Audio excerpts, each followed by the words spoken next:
Bismillah ar-Rahman ar-Rahim. Assalamu alaikum wa rahmatullah. Ayyuha al-ikhwat al-akhawat. Nous allons revenir aujourd'hui sur la nuit du destin à propos entre la 27e nuit ou la 29e nuit du Ramadan. Il y a un frère qui m'a interpellé sur la 27e nuit et même mieux, le frère, il m'a carrément créé une théorie avec, sous prétexte, entre guillemets, des preuves scientifiques prouvées du Coran et de la Sunna, comme quoi la nuit du destin, ça concorde à la 27e nuit du Ramadan. Je vais vous lire la théorie qu'il m'a élaborée. J'avoue qu'elle est assez impressionnante et assez réfléchi, mais je pense que le frère, il s'est trompé ou ça manque un peu de rigueur scientifique. Nous allons décortiquer ça ensemble, Inch'Allah Ta'ala. Le frère, il commence en disant, la nuit du destin correspond à quelle nuit? Il nous dit, il a posé ça sous forme de problème. Après, il dit, solution. Demandons au Coran de nous aider. Et il commence en disant, Bismillah ar-Rahman ar-Rahim. Bismillah ar-Rahman ar-Rahim contient 19 harf. On a 19 lettres dans Bismillah ar-Rahman ar-Rahim. Jusque-là, tout va bien. Et il nous dit, regardons la sourate 9. Sourate At-Tawbah est la seule sourate qui commence par Bismillah ar-Rahman ar-Rahim. Non, qui ne commence pas par Bismillah ar-Rahman ar-Rahim plutôt. Ça aussi, c'est juste. Continuons. Il dit, on retrouve Bismillah au verset 30 de la sourate 27. Donc ça aussi c'est vrai. Et après il nous dit ici que il nous dit ça fait 3 fois 9. 3 fois 9 ça fait 27. Ok, jusque là tout va bien. Après il nous dit Laylatul Qadr, le mot Laylatul Qadr contient 9 lettres et est répété 3 fois dans la sourate Al-Qadr. Ça aussi c'est vrai. Allah subhanahu wa ta'ala nous dit Inna anzalnahu fi laylatul qadr wa ma adraka ma laylatul qadr khayrun min alf shahr. Donc ça a été répété 3 fois. Donc ça aussi c'est vrai. C'est vrai, laylatul qadr aussi contient 9 lettres. Jusque là tout va bien. Continuons, il nous dit si nous faisons 3 fois 9, 3 fois 9 égale 27. Ok, jusque là tout va bien. Et il nous dit la sourate Al-Qadr contient 30 mots. Surat Al-Qadr, quand il dit, tu commences de Inna anzalnahu fi laylatul qadr jusqu'à la fin de la sourate, tu as 30 mots au total. Ça aussi c'est vrai, j'ai compté. Et il nous dit, le 27e mot de la sourate Al-Qadr là qui est fihi, qui veut dire elle. Donc par exemple ici j'ai écrit ça. Voici la dernière phrase. Non c'est hiya. Salamun hiya hatta matla'il fajr. C'est le hiya là, ce mot là. Celui-là, c'est le 27e mot de cette sourate. Donc, qu'est-ce que le frère, il va nous dire? Il nous dit, et après, il nous dit que la sourate, elle contient 30 mots au total. Et il nous dit ici 30 mots comme un mois. Un mois, ça fait 30 jours. Ok. J'essaie de suivre son raisonnement. Hein. Donc, il nous dit, la lune effectue 2 mouvements pendant 27 jours pour chaque mouvement. Donc il nous dit que la lune, elle effectue 2 mouvements pendant 27 jours pour chaque mouvement. Et il nous fait ici, il nous dit que si on fait ici 27 plus 27 égale à 54. Et il nous dit ici 54, c'est la sourate Al-Qamar. Al-Qamar qui veut dire la lune. Sourate 54, c'est la sourate la lune. Ok, je continue à suivre son raisonnement. Donc, et il nous dit ici que le Sahaba, Ubay ibn Ka'ab, a juré que Laylatul Qadr est la 27e nuit du Ramadan. Donc, toutes ces explications, tous ces détails, c'est pour nous démontrer que la nuit du destin pour lui, c'est la nuit du 27e, c'est la 27e nuit du Ramadan. Donc, on va décortiquer chaque chose et essayer de montrer où est-ce que le frère il a manqué de rigueur un peu scientifique. Donc, commençons par celui-là, Hiya.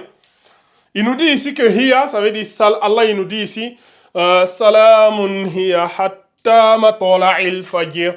Ça veut dire, Salamun Hiya, Salam, ça veut dire elle est paix. Hiya, ça veut dire elle. Allah il parle ici de la nuit du destin. Hiya ici, c'est elle. Allah en parlant de la nuit du destin, il dit Salamun hiya, ça veut dire la nuit du destin, elle.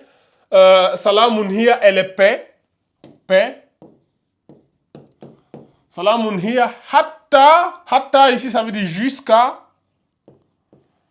jusqu'à matla'il fajr. Ce mot-là, faut pas l'oublier. Matla'il ici représente le 29e mot. Le 29e mot de la sourate. Matla'il fajr. Le mot matla'il ici signifie ici apparition, jusqu'à l'apparition.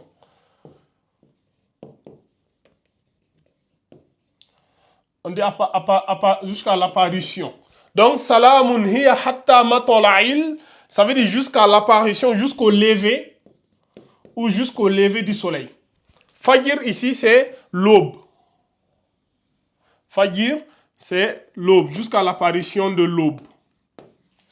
Donc ici, le matla'i ici, c'est celui qui parle ici de l'apparition, du lever du soleil, de l'apparition de l'aube. Et quand on médite sur le hadith du messager d'Allah sallallahu alayhi wa sallam, le messager d'Allah sallallahu alayhi wa sallam, il nous dit, la nuit du destin, le lendemain qui vient juste après la nuit du destin, ce matin-là, le jour, c'est-à-dire quand le soleil il se lève, lorsque nous avons l'apparition du soleil, le soleil il se lève sans rayon. Ça veut dire qu'il n'a pas de rayon. Et en plus de cela, le soleil, il est tout blanc, il est doux, sans rayon. Et ici, le verset il te dit Matola'il fajr, apparition du soleil. Et c'est le 29e mot. Du coup, tu vois mon frère? Donc le 29e mot ici te parle directement du lever du soleil et de l'apparition. Donc si je suis ton argumentation ou ta manière de faire, il serait entre la 27e ici qui parle de hiya, elle, et de l'apparition, quel mot entre les deux ici a plus d'impact ou mérite plus de concorder, ou quel jour correspond le plus? Moi, je pense que si on regarde juste entre les deux, je pense que le matla'il ici parle mieux de l'apparition d'un signe clair, évident, du lever du soleil, que le messager d'Allah sallallahu alayhi wa sallam a parlé dans un hadith en nous disant que le lendemain de Laylatul Qadr, le soleil il se lève sans rayon et tout. Après, je ne dis pas que c'est une preuve irréfutable, machin, mais c'est juste, j'ai suivi un peu ta manière de faire, ta manière de calculer, ta manière d'analyser et ta manière. Donc, je me dis, si toi tu dis que hiya, vu que hiya est le 27e mot et que hiya parle de elle, donc ça veut dire que 27 ici correspond au 27e jour du Ramadan et que c'est la nuit de Laylatul Qadr, moi je te dirais, ben, si je suis ta même méthodologie, je te dirais que, attention, il y a Matola'il ici. Et Matola'il, il te parle, Matola'il ici, il te parle de l'apparition du soleil. Est-ce que tu vois? Donc ça, c'était la première partie sur laquelle je voulais revenir ici. Il ne faut pas faire des conclusions hâtives. Il ne faut pas juste prendre une partie et se précipiter. Il faut prendre l'ensemble et le global. Un seul de ça ne signifie pas forcément que c'est la nuit du destin. Maintenant, continuons. Tu as ici, là, tu as parlé des mouvements de la Lune. Tu as dit que la Lune fait 2 mouvements.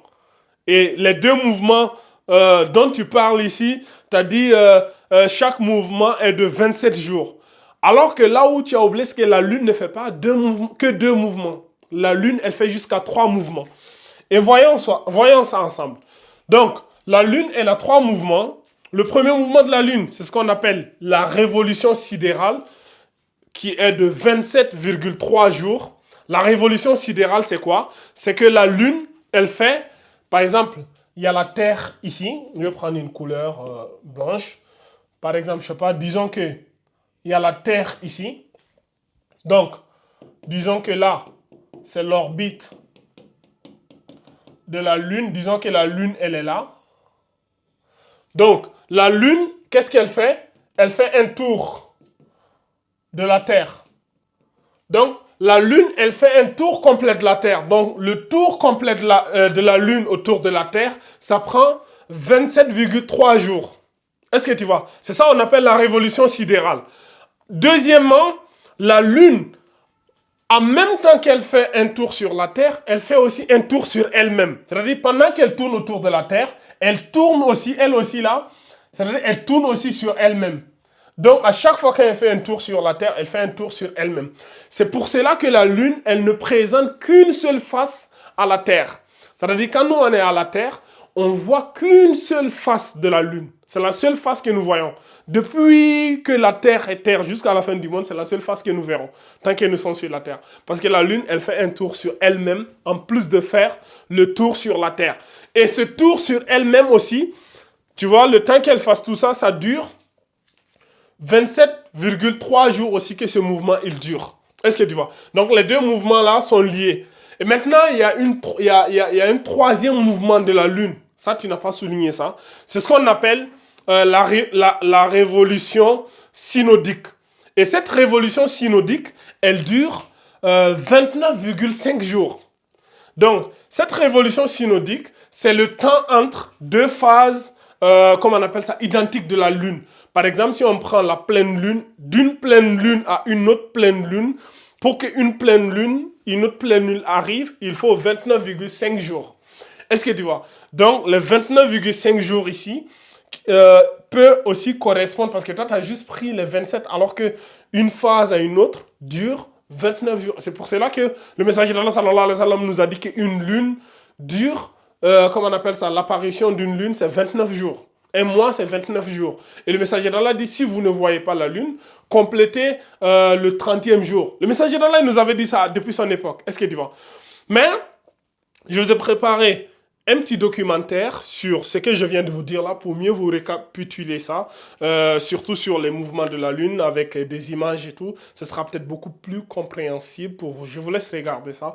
On se retrouve tout à l'heure pour la suite de la vidéo.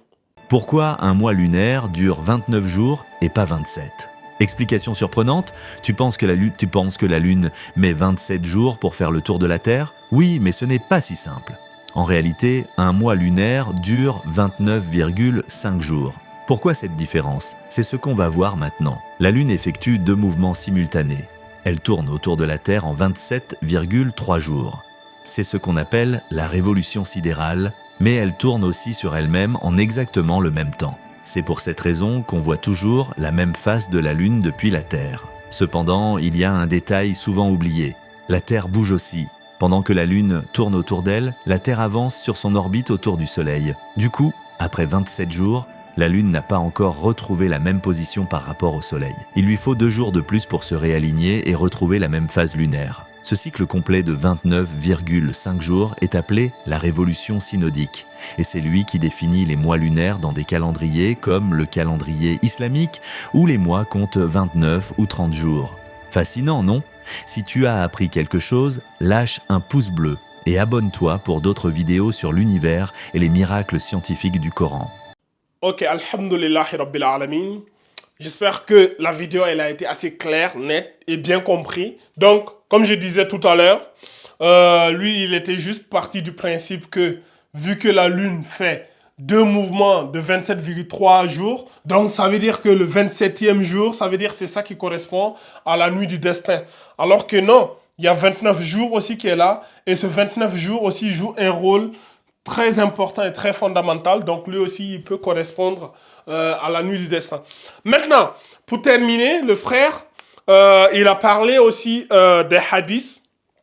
Il a dit que Ubay ibn Ka'ab a juré que c'est la nuit du 27e jour qui est la nuit du destin. Nous allons prendre les hadiths. Il faut d'abord que vous compreniez une chose. Au niveau des hadiths, nous avons des hadiths pour quasiment chaque jour des 10 derniers jours du Ramadan.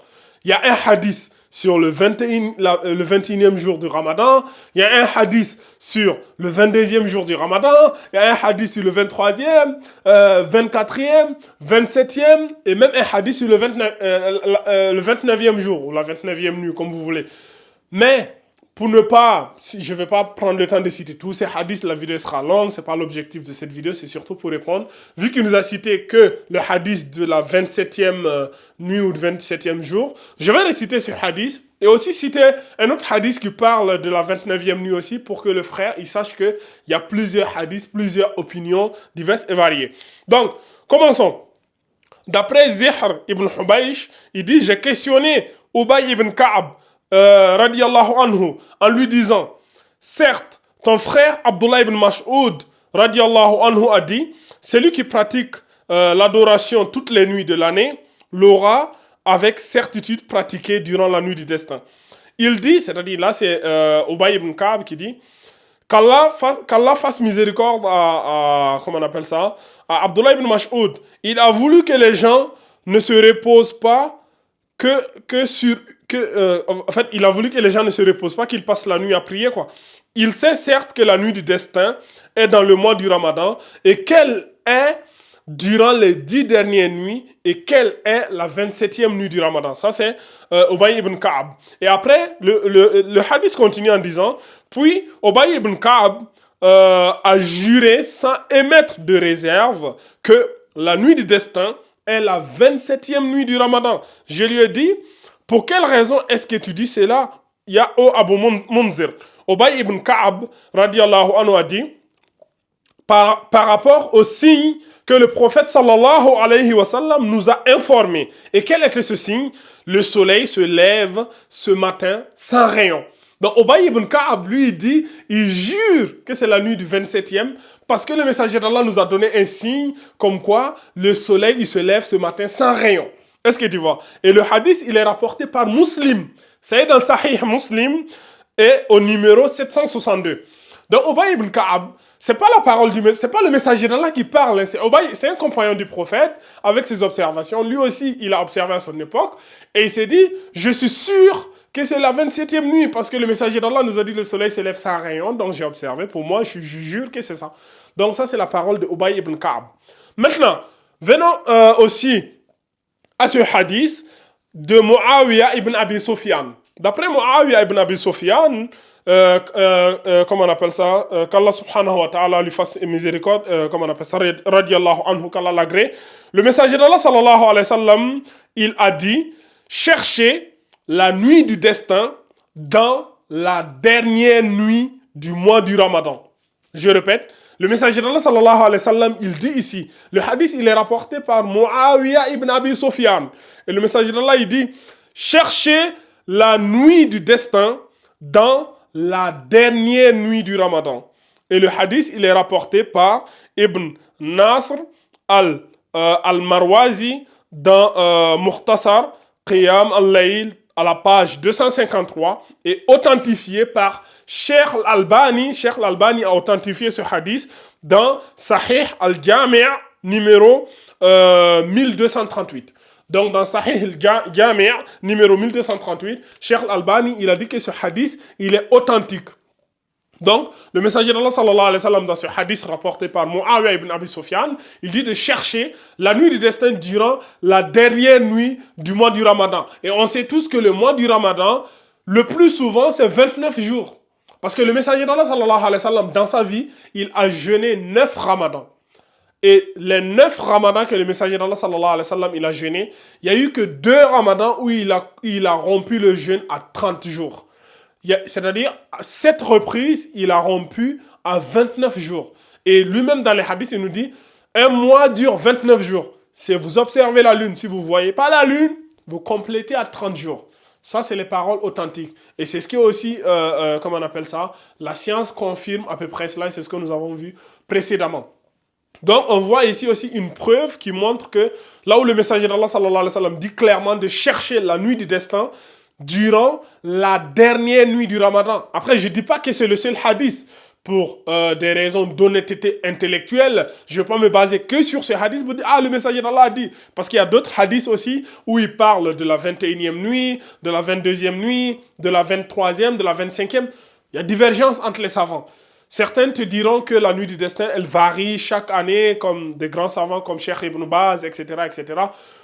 D'autres te diront non, la nuit du destin a une date fixe. Si, par exemple, si tu es né un 5 janvier, ton anniversaire ne sera pas l'année prochaine, le 8 ou le 9 janvier, à moins que tu sois né un 29 février, par exemple. Là, tu dois attendre tous les 4 ans pour célébrer ton anniversaire. Tu risques de célébrer ton anniversaire le 1er mars. Est-ce que tu vois? Mais ça, c'est dans les calendriers grégoriens, dans leur calendrier à 2 balles. Mais ce qui est sûr, c'est qu'un anniversaire a une date fixe. Donc, si on te dit que tel événement a eu tel jour, tel lieu, c'est-à-dire chaque année à ce moment précis de l'année, Ça veut dire que voilà, c'est ce que ça veut dire. Ça ne veut pas dire que ça va bouger.